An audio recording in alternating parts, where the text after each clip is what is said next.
అన్నిటికంటే పెద్ద వేలు ఇంటికి పెద్ద తండ్రైనా అన్నైనా పెద్దవారెవరైనా వాళ్ళు కలిగి ఉండేటువంటి లక్షణం ఏంటంటే వాళ్ళు ముందుగా గ్రహించగలుగుతారు. ఏదైనా సరే ఆలోచిస్తారు. ఆలోచించేటువంటి స్వభావం ఉంటుంది. ఊరికే వారు మరి ఎటుబడితే అటు తొందరగా మాట్లాడరు. ఈ మాట మాట్లాడితే ఏమవుతుంది, ఈ మాట మాట్లాడితే ఏమైనా ప్రమాదం ఉందా, ఈ మాట మాట్లాడితే అతనికి ఉపయోగం ఉందా అని ఆలోచించి ఆ మాట మాట్లాడతారు.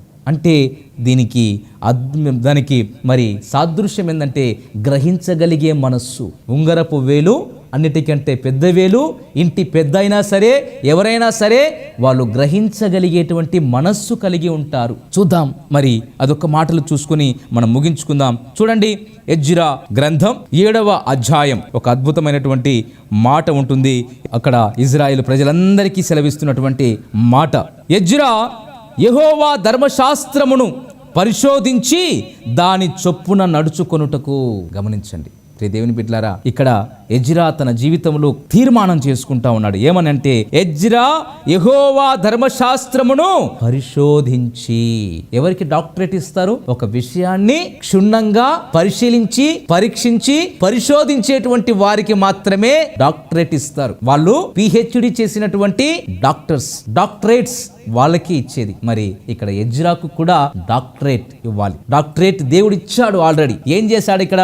ఎజ్రా యెహోవా ధర్మశాస్త్రమును పరిశోధించి దాని చొప్పున నడుచుకొనుటకు ఇజ్రాయేలీయులకు దాని కట్టడలను విధులను నేర్పుటకు దృఢ నిశ్చయము చేసుకొనెను. ఒక తీర్మానం చేసుకున్నాడు. అది కూడా ఎలాంటి తీర్మానం అంటే స్టాండర్డ్, దృఢమైన నిశ్చయత. నేను ఇది కలిగి ఉండాలి. దేవుని వాక్యాన్ని నేను పరిశోధిస్తాను. పెద్దలకు మాత్రం ఇది సాదృశ్యంగా ఉంది. నిజంగా నీవు మెచ్యూరిటీ కలిగినటువంటి, అవగాహన కలిగినటువంటి, గ్రహించగలిగేటువంటి మనస్సు కలిగినటువంటి స్వభావము నీలో ఉందా? దేవుని వాక్యాన్ని లోతుల్లోకి వెళతావు. ఇదిగో మరి మన జీవితాల్లో అరికాలు, ఆ తర్వాత మరి మోకాళ్ళు, ఆ తర్వాత నడుముల లోతు, ఆ తర్వాత మనము చిన్నగా మరి దేవుని వాక్యంలోనికి మనము లోతుల్లోకి వెళ్ళాలి. ఎంతసేపు మరి మనము ఈదటానికి వెళ్ళినప్పుడు, ఈత కొట్టడానికి వెళ్ళినప్పుడు మనము అరికాల లోతు ఉన్నటువంటి నీళ్ళలోనే ఉంటే శరీరం ఎప్పుడు తడవాలి? శరీరము ఎప్పుడు తడిసి ముద్దై నిజంగా అందులో ఆనందించాలి.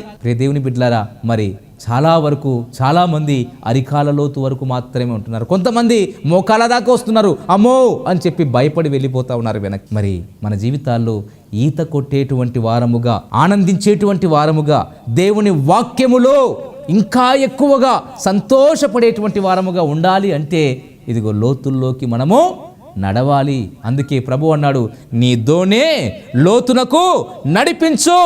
లోతునకు నడిపించబడాలి మన దోణి, మన నావ. దిగో మరి లోతుల్లోకి వెళ్ళాలి, వాక్యపు లోతుల్లోకి వెళ్ళాలి. అప్పుడే మన జీవితాల్లో ఆశీర్వాదం ఉంటుంది. ప్రియ దేవుని బిడ్డలారా, మరి ఇక్కడ మాట్లాడుతున్నాడు.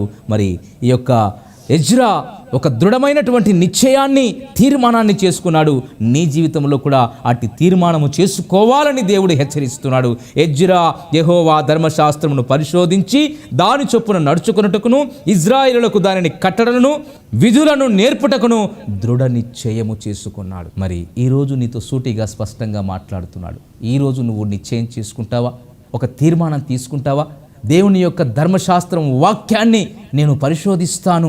వినటం మాత్రమే కాదు, చదవటం మాత్రమే కాదు, దేవుని వాక్యాన్ని నేను పరిశోధిస్తాను. దేవుని వాక్యాన్ని నేను లోతుల్లో ధ్యానం చేస్తాను. దేవుడు నిజంగా నాతో మాట్లాడుతున్నప్పుడు దావీదంటున్నాడు, నాకు క్రొవ్విన మెదడు దొరికినట్లుగా ఉంది. దేవుని వాక్యాన్ని ధ్యానం చేస్తూ ఉంటే తనకు క్రొవ్విన మెదడు ఎలా ఉందో ఆ విధంగా ఉందట. మరి నీ జీవితంలో అట్టి అనుభవంలోకి ఎప్పుడైనా వచ్చావా? నీ జీవితంలో అట్టి అనుభవంలోకి రావాలని ఆశ కలిగి ఉన్నావా? ఇదిగో దేవుడు నీతో సూటిగా స్పష్టంగా మాట్లాడుతున్నాడు.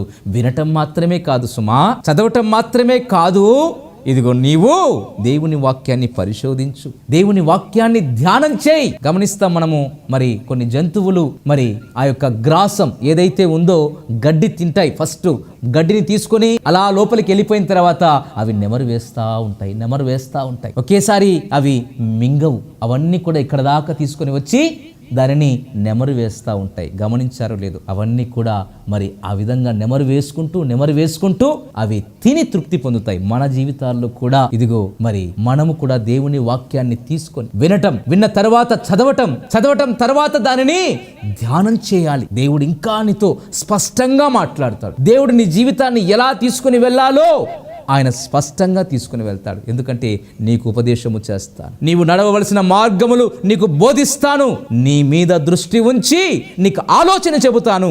యెహోవా యందు నమ్మిక ఉంచు వారిని కృప ఆవరించుతున్నది. మరి నీ జీవితంలో అట్టి కృప కావాలని ఆశ కలిగి ఉంటే ఈరోజు ఒక తీర్మానం చేసుకో.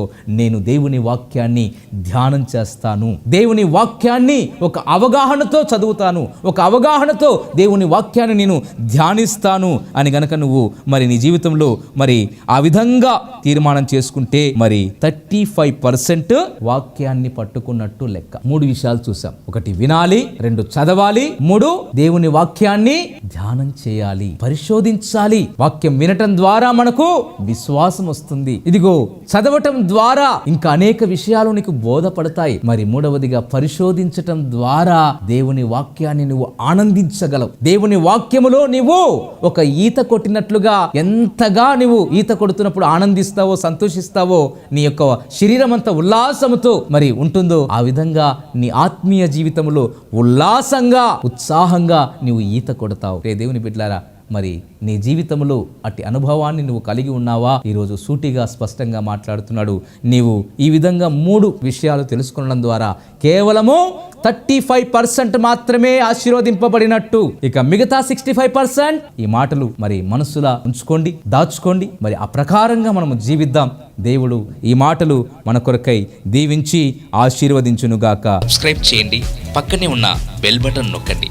ఈ సందేశాలను దయచేసి 10 మందికి షేర్ చేయమని ప్రభువు నామమున ప్రేమతో మీకు మనవి చేస్తున్నాం. Thank you. Praise the lord.